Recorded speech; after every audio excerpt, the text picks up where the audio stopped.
Hello everyone, welcome to TUTORIEX. Today I'll talk about how you can take input from user in Python, and I'll talk about type conversion. So this is the 5th video of my course Python 101 where I'll teach you the basics of Python. So without wasting any time, I'll go to my Python 101 folder in Jupyter Notebook. So I showed you already how you can open that. So I'll just directly go to the Jupyter Notebook and go inside this notebook folder, where inside that you saw on the previous video I made this file input output. So this I talked about print function and f string and all. So these are the output part. So what I'm gonna do, I'll just write here. Now we're gonna talk about input. So just make some cells, make it markdown. This is the input part. So here I'll show you how you can take input. So let me make a variable first. So var equals to, so for taking input you have to type input then bracket. So this is how you take input. So if we run this cell, you see there's a nice box here. So here you can take input like 1 2 3 whatever, and then run. So if I print it, you see it's printing 1 2 3. Another thing is, when you are taking input from the user, you can show some message to the user, like if you type var1 input, and inside input you can write a message which is gonna shown to the user. So I'm gonna write here like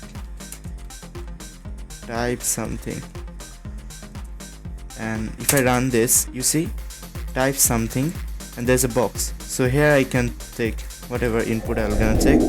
So see this input, it's big, but it's purely integer. It's a big number, so it's an integer input. I can take different types of input too.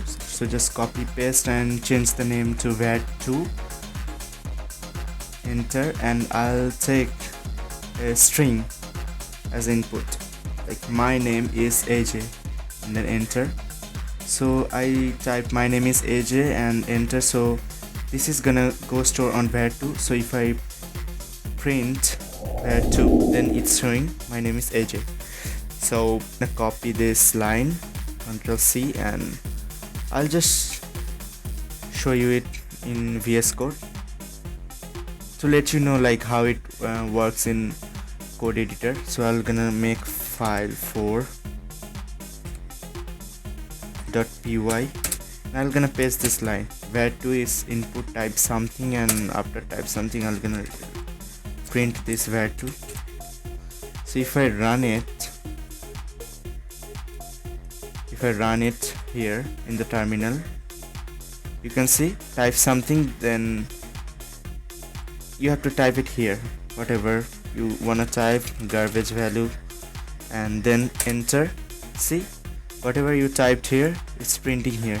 So that's how it works in code editor. So just to show you, I open VS Code, so I'm gonna cut it and get back to my notebook. So my name is AJ. So the thing is, when you take input from user, it's by default it's taken as strings. The type function we learned in the second video, I think, type of var2 or var2 st a string, or because I here type a string, but if you still take here, I typed all the numbers, but still if you like try to see here, type of var1, see it's still string. So what you're gonna do, if you want to take two numbers from the user and show the result of the addition, so x equals to input first number and y equals to input second number, and print x plus y. So if I run this code, let's see what happens. First number is 12, second number is 55, and result should be 67. So if I run this, so you see 12 15 5 12 55. So what it's doing is it's just adding two strings. because by default it's gonna take all these inputs as string. So 12 is a string, 55 is a string, and it's adding to string like 12. After 12 it's 55. It's not considering it as integer. So for that, what we have to do is type conversion. So by type conversion you can convert one data type to another data type, like x equals to 12, of course, then type of x, of course x is an integer. Then if you want to convert this 12 to string, so I'm gonna take another variable like var,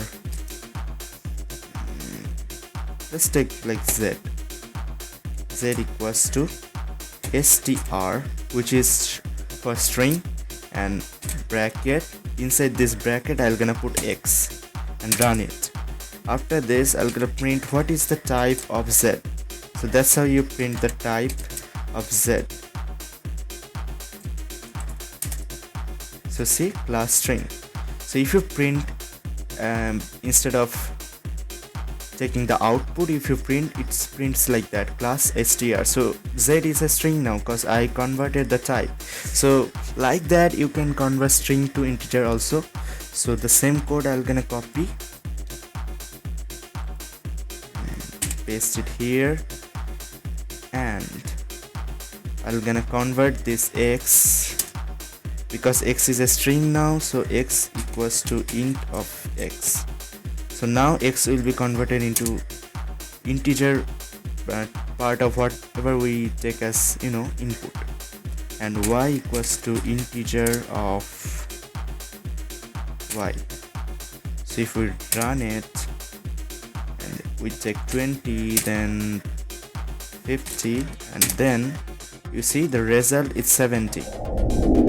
By default 20 is string, but in this line it's converting 20 to integer 20. So now 20 is an integer and it's storing inside x, and same as here also, same here also, y is converted into integer y, like 50 is going as input, then 50 is converting as integer, then 50 plus 20 as an integer is 70. Everyone knows that. So that's how it's happening, type conversion.